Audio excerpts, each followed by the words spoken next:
¿Qué tal? Muy buenos días. Mi nombre es Fernando Camacho Salinas. Mi número de matrícula es la AL089834 y este es mi proyecto integrador con respecto a la materia diseño y simulación de sistemas dinámicos. Bienvenidos, muchas gracias.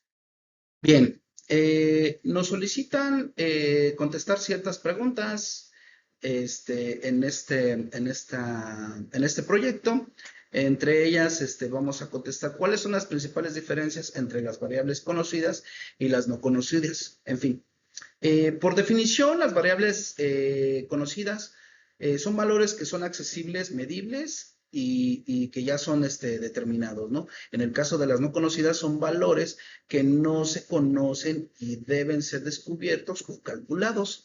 En el caso de un método de determinación, las variables conocidas se obtienen mediante mediciones directas, registros o definiciones establecidas. En el caso de las no conocidas, se determinan a través de experimentación, resolución de ecuaciones, estimaciones o inferencias. En el caso de la importancia en análisis, las variables conocidas proporcionan una base sólida para realizar análisis, pronósticos y cálculos. En el caso de las no conocidas, representan desafíos en la investigación, ya que requieren estrategias para su estimación o resolución.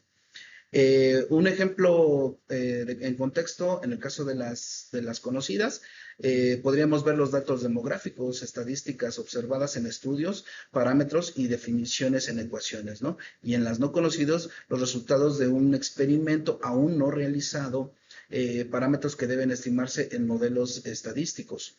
Eh, las diferencias radican en que las variables conocidas se dividen en variables de tiempo, variables constante y parámetros de modelos y variables de estado, en tanto que las variables no conocidas se calculan evaluando las ecuaciones de sistemas y pueden ser variables mudas o variables restantes.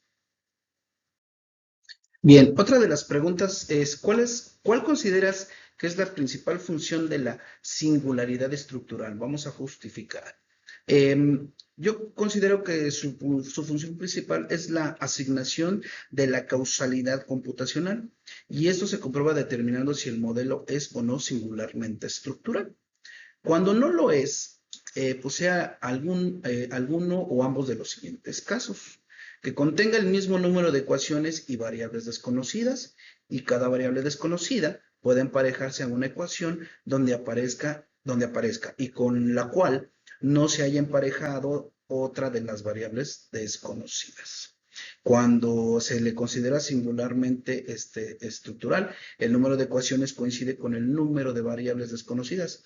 Pero al vincular estas variables con las ecuaciones, puede ocurrir que no se tenga una ecuación que permita determinar el valor de una variable desconocida o que no haya variables desconocidas en absoluto. Y estas situaciones pueden surgir por diversas razones. Entre ellas, el modelo puede presentar errores matemáticos o el modelo es adecuado, pero no todas las variables derivadas se pueden considerar como variables de estado. Bien, vamos a describir el funcionamiento de la variable de X.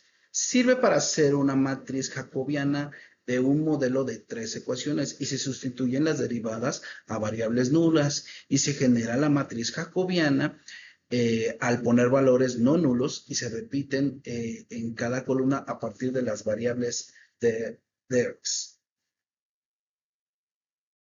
Se explica los elementos que se conforman en el siguiente ejemplo. Los elementos que conforman el siguiente ejemplo es una ecuación al sistema y se considera X como una variable algebraica. Entonces X y su derivada X son variables algebraicas que se calculan en sus respectivas ecuaciones. Esto significa que el sistema DAE compuesto no cuenta con variables de estado.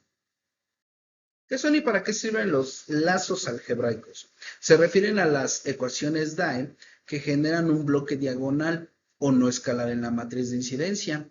Estas pueden ser lineales y todas las variables desconocidas se conforman de manera lineal en las ecuaciones del modelo o no lineales si al menos una de las variables actúa de esta manera. Y puede funcionar, por ejemplo, en un sistema híbrido, el cual contenga el dominio eléctrico, mecánico o, en su defecto, hidráulico. Y finalmente explica el funcionamiento y planteamiento de la selección de las variables de estado. Bueno, esta parte, al utilizar menos recursos de la computadora para la simulación, se requiere de una adecuada selección de variables de estado con el fin de aumentar la precisión de las evaluaciones. Esto es muy parecido a programar en C++ como anteriormente se hacía en Turbo C, ¿no? Es posible seleccionar variables de estados utilizando un entorno de modelo como el DiMoLan. Por ejemplo, aquí vemos en un péndulo plano, la imagen se aprecia, la asignación inicial se inicia con las variables X, X, Y B y Y, con los valores 0,9, 0,5 y 0, ¿no? Respectivamente. El valor de Y se calcula de las ecuaciones 3 y presenta dos posibles resultados. Entonces, este es un ejemplo muy sencillo de código fuente que podemos apreciar en las variables de estado. Bueno, pues por mi parte ha sido todo. Muchísimas gracias, maestro. Que tenga muy excelente fin de semana. Gracias, que esté muy bien.